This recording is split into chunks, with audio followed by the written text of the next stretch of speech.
Yes. Oh, alin? Alin? Ano yun?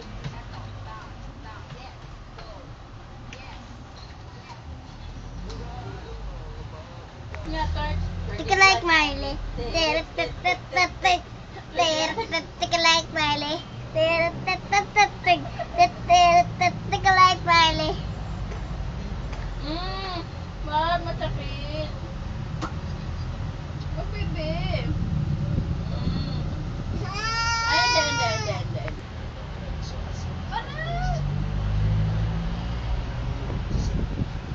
Wala.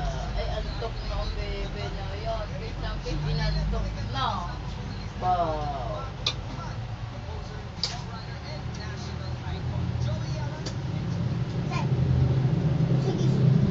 Walaga.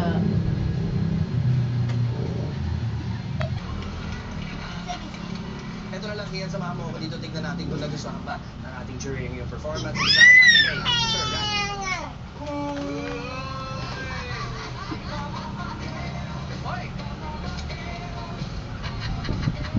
Pero bago tayo mapunta kay Joey Ayala, pasalamatan ko lang si Kian sa pagkaya niya sa akin. Thank you, this is such an honor.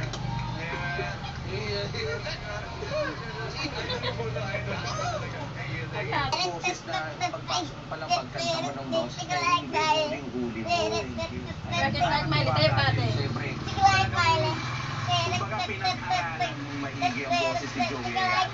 Congratulations. Thank you. Ako rin po masaya ang ginawa ko. Tika like Miley. Sir Gary, ang nasa tabi Tika mo like kanina Miley. ay isa sa pinaka-respetadong artist of our time Tika like in the Miley. Philippines today. All time. Sir, dahil sa Tika ginawa like mo, Miley.